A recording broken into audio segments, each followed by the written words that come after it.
Hello, Michelle and fellow humanizing students.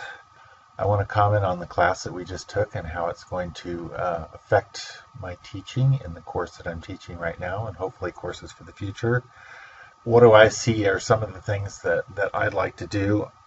Um, I remember a while ago I started recording my lectures for my hybrid classes, and someone, I don't remember who, suggested, well, why don't you include the webcam of yourself, if for not all of the video, at least for a portion of these videos, so people can see what you look like. And I did that, and it turns out the students actually like that. They like putting my face there with my voice, so it's not just this thing coming out of outer space somewhere.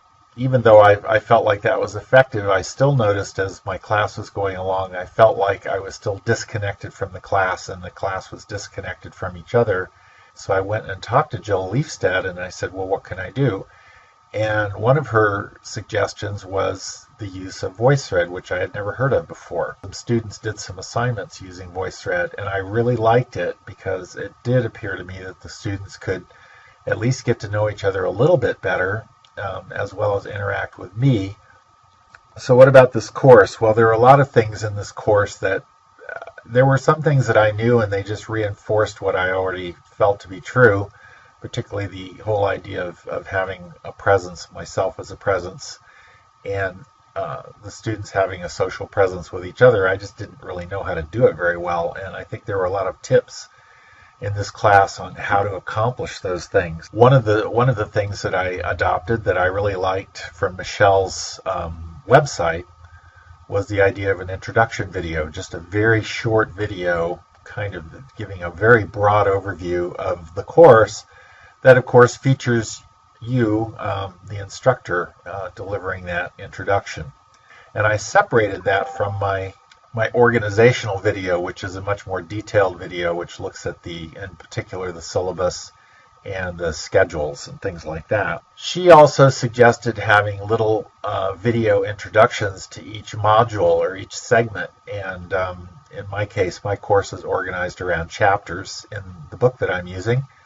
So I set it up that way, and I decided to adopt that. So I've started doing that, introducing little 5-minute or less videos. Another thing I did was, again, in an attempt to get the students to feel more in touch with each other, more like a class, I had my assessments last semester were centered around a couple of threaded discussions as well as several papers. I decided to drop the papers altogether and have more group discussions, small group discussion assignments, as well as more VoiceThread assignments. So what does this mean for the future? Well, in the future, what I'd really like to be able to do is to get the students to collaborate in small groups on assignments. That's very ambitious for me. I've never even done that in a classroom face-to-face. Using the tools that we're given, the tool buffet, I've also, of course, adopted VoiceThread, and I really like that. Behaviors and strategies, well, I would like to think that I've adopted almost all of these behaviors. I won't go through them in detail, but certainly a couple of the ones that are highlighted: try and be present in the course several times a week. Also try and give regular feedback and share my stories. I like that part as well. I like to try and personalize the course material as much as I can. Chemistry has a history of being very dry and impersonal, so I try and personalize it for the students as well, and also to track the students to make sure they're logging in, keeping up, and reaching out to those students who are not. As far as strategies go and announcements, I use announcements and notifications to keep the students aware of what's coming up, what's on track. I also adopted Remind 101, which is that text phone based reminding system.